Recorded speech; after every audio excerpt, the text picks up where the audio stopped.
lingkungan pertumbuhannya. Siti Fatimah radhiyallahu anha dibesarkan di tengah-tengah keluarga nubuwah. Ia menerima pendidikan langsung dari ayahandanya Nabi Muhammad SAW, baik di bidang keagamaan maupun di bidang kehidupan sehari-hari berdasarkan akhlak dan budi pekerti luhur ayal mukmin. Salah satu contoh cara Rasulullah SAW mendidik putrinya tercantum dalam riwayat yang dikisahkan oleh Ja'far As-Siddiq. Pada suatu hari datanglah Fatimah menghadap ayahnya. Ia mengeluh tentang sesuatu kesulitan yang sedang dihadapinya. Oleh beliau sallallahu alaihi wasallam ia diberi selembar pelepah kurma berisi daripada tulisan. Kepadanya Rasulullah sallallahu alaihi wasallam berkata, pelajarilah apa yang tertulis di pelepah ini.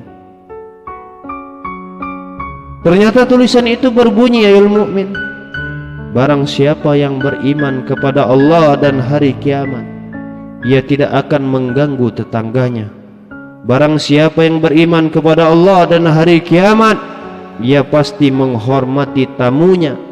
Dan barang siapa yang beriman kepada Allah Subhanahu wa ta'ala dan hari kiamat, ia pasti berkata baik-baik atau diam. Hadis tersebut mengungkapkan sekelumit bagaimana Rasulullah SAW mendidik putrinya dan betapa mulia kata-kata itu. Benar sekali perhatian Rasulullah SAW pada pendidikan putrinya ini. Karena itu ia menjadi seorang wanita peramah, berhati lembut, sabar, tenang, anggun, berpandangan jauh, teliti orangnya, cermat, dan selalu menjaga kesucian diri. Ia pantang berdusta dan tidak pernah mempergunjingkan orang lain.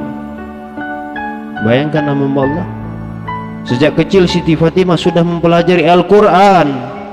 Rasulullah SAW sendirilah yang membimbingnya. Kadang-kadang dia dibantu Ali bin Abi Thalib radhiyallahu anhu. Guru manakah yang dapat menyamai Rasulullah SAW? Jadi tidak mengherankan ayol mukmin kalau Siti Fatimah menghayati daripada Al-Quran dalam perilakunya sehari-hari dan memahami dengan tepat firman Allah Subhanahu wa ta'ala. Setelah Rasulullah SAW menerima perintah ilahi memperingatkan kaum kerabat terdekat, Al-Quran surah Syu'ara ayat 214, beliau pergi mendatangi orang-orang Quraisy yang berkerumunan di depan Ka'bah. Kepada mereka beliau berseru sambil menggandeng putri bungsunya, Sayyidah Fatimah Zahra. Wahai kaum Quraisy, kata Rasul, selamatkanlah diri kalian. Di depan Allah aku tidak berguna bagi kalian. Wahai Bani Abdul Manaf, ketahuilah bahwa di depan Allah aku tidak berguna bagi kalian. Wahai Abbas bin Abdul Muttalib, di depan Allah Subhanahu wa ta'ala aku tidak berguna bagimu. Wahai Sofiyah bibi Nabi, di depan Allah aku tidak berguna bagimu. Wahai Fatimah binti Muhammad, mintalah apa yang engkau inginkan dariku. Di depan Allah aku tidak ada guna atau tidak berguna bagimu. Dengan suara lirih di bibir Fatimah radhiyallahu anha menyahut, ayah, seruan ayah akan kutaati atau kutaati. Fatimah Zahra tumbuh dan dibesarkan dalam suasana dan lingkungan kenabian.